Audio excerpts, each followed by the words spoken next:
वाह जी वाह, घड़ा भर चुका है इसका। और इनोसेंट भाभी घूमती है कि मैं क्या झूठ बोल सकती हूँ। तो सबसे पहला झूठ तो मैंने कल उनको ये कहा था कि सबसे पहला झूठ तो ये कहती है कि मेरे को 5 साल पहले डिवोर्स दे दिया था हैदर ने।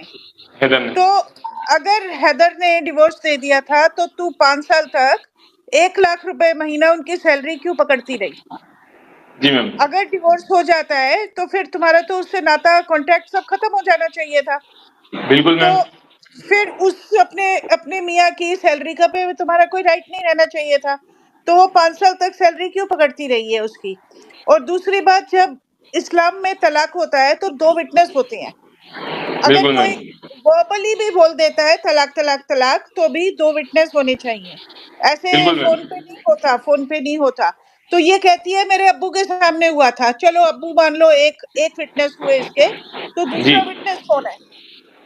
और कोर्ट इन बातों को नहीं सुनता कि वर्बल हो गया था। They want evidence, they want जी सम बिल्कुल मैम। डॉक्यूमेंट।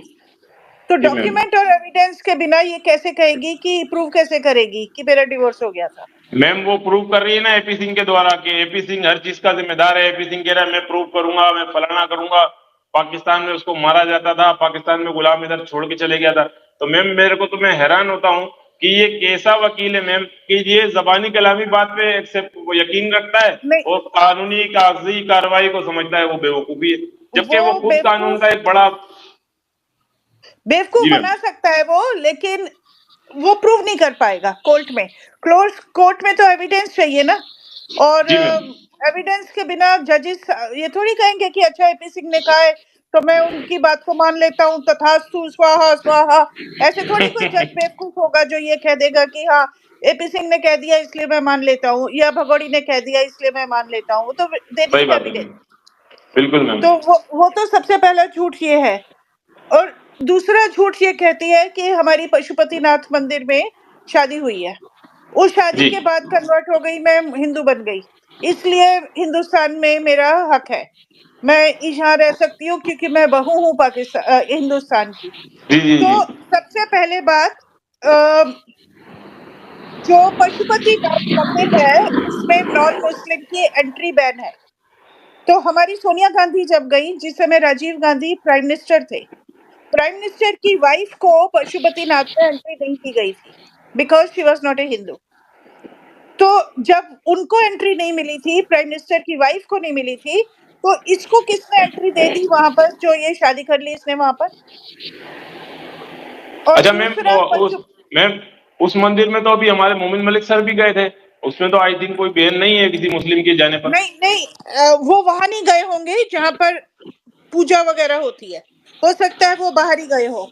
तो जिस जगह पे पूजा वगैरह होती है वहां पे नहीं जाने देते नॉन मुस्लिम्स को। अच्छा। तो एक तो वो, और फिर शादी अगर कराई है किसी ने तो वो तो जहाँ पूजा होती है, जहाँ भगवान जी की मूर्ति है, वहीं कराई होगी ना। बिना मूर्ति के तो शादी नहीं हुई होगी। बिल्कुल तो मैम। वो दूसरा झूठ है इसका कि वहां पे शादी हुई है। और जो वहां के प्रीस्ट हैं, मोमिन मलिक जी ने उनसे भी बात की, वो प्रीस्ट ने भी ये कह दिया कि हमारे यहाँ शादी नहीं होती। बिल्कुल मैम बाहर ऐसा ही कहा किसी और आपने। मंदिर में जाके कर ली हो तो अलग बात है, बट शी क्लेम्स कि मैंने पशुपतिनाथ मंदिर में ही शादी की है, विच इज टोटली लाई। वो बिल्कुल। कभी नहीं हो सकता कि इसने वहां पे जाके शादी की हो। दैट्स ए टोटल लाई। बिल्कुल मैम। और मैम जब ये बात आई कि सामने पशुपतिनाथ मंदिर में शादी नहीं होती है, तो मैम पता क्या कहा? हमने होटल के रूम में शादी कर ली थी। और वो उस रूम तक भी मोमिन मलिक सर पहुंचे मैम, वहां तो छोटे छोटे 3 बेड लगे हुए हैं। तो मोमिन मलिक सर ने तमाम सबूत दिखाए कि आपको यहाँ पर लगता है कि 7 फेरे यहाँ हो सकते हैं, इस जगह में कभी भी नहीं हो सकते मैम। हाँ, तो फिर अगर तुमने हाय खुशी। एक बात ये कही है कि पशुपतिनाथ मंदिर में शादी हुई थी, तो why you changing your statement? तो यस मैम। क्योंकि झूठ के पाँव नहीं होते, झूठ को 10 बार झूठ बोलना पड़ता है। तो इसलिए इसको अपनी स्टेटमेंट बार बार बदलने की जरूरत पड़ रही है कि मैंने नहीं, पशुपति में नहीं, वहां की थी, वहां की थी, वहां की थी। वो जैसे एक शेर की कहानी है ना, वो नदी में पानी पी रहा था, जी एक जी। छोटा सा मेमना। तो जी मैम जी शेर मैम। शेर, शेर आया, शेर को लगा इस मेमने को खाना है मैंने।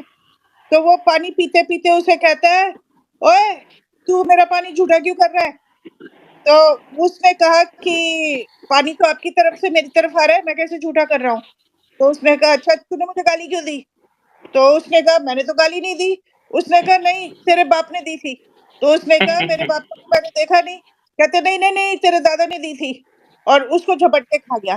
तो झूठ के लिए 10 कहानियां चेंज करनी पड़ती है।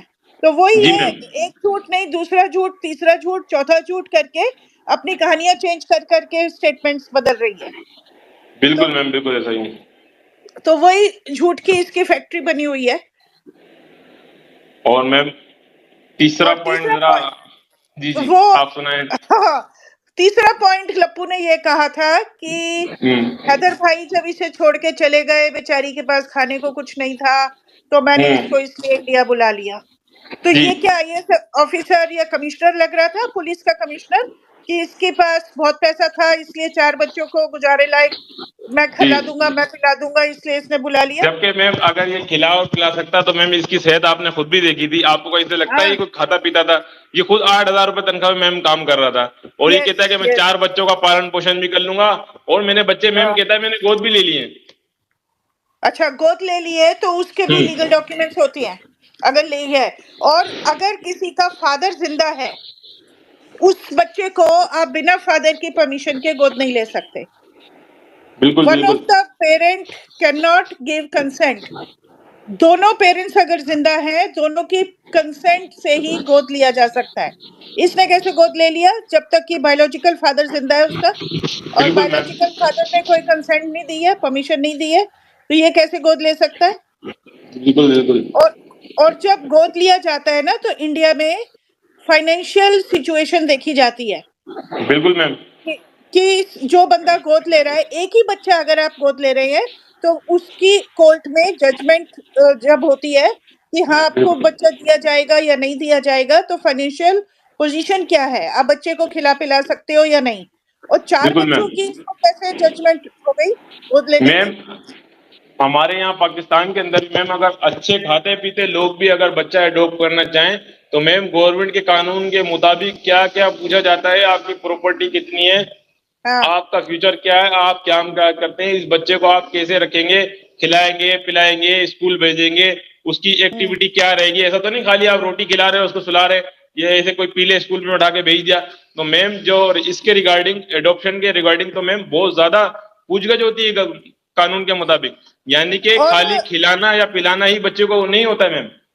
रोटी खिला पिला की इसकी वो भी औकात नहीं है। सही ये मैम। जो उससे मुजरे करवा रहा है, उससे जो इनकम आ रही है, उससे ये अपनी जेबें भर रहा है। जी मैम। इसकी इतनी औकात नहीं है कि खुद कमा ले, रेडी लगा के और फ्रूट बेच के भी कमा के बच्चों को रोटी खिला दे। He is not capable even that. ये पढ़ा बिल्कुल लिखा भी नहीं है। इसने वहां कोर्ट में सिग्नेचर नहीं किए, अंगूठा लगाया है। और सही मैम। सीमा दिखाती है कि बच्चों को सचिन पढ़ा रहा है। जो अंगूठा छाप है, वो क्या जी पढ़ा रहा जी। है उसको, बच्चों को? खुद मैम अंगूठा मैम छाप है जो। कहती है बच्चे जो है ना स्कूल भी जा रहे हैं और बच्चे ट्यूशन भी पढ़ रहे हैं, और शाम में कुछ मैं भी बच्चों को ट्यूशन पढ़ा देती हूँ और कुछ सचिन जी भी पढ़ा देते हैं। तो मैम हम ये हाँ, पूछना चाहते हैं कि वो सचिन जी कितना पढ़े हुए हैं जो बच्चों को भी मैम पढ़ा रहे वही ना, वो खुद तो अंगूठा छाप है, वो कैसे हैं। पढ़ा सकता है? तो अगर अच्छा, एक सबसे बड़ी ये है कि ये कहती है जो झूठ, ये कि बच्चे स्कूल जा रहे हैं, तो बच्चों की एनरोलमेंट नहीं हो सकती इंडिया के किसी भी स्कूल में जब तक कि वो आधार कार्ड नहीं दिखाएंगे।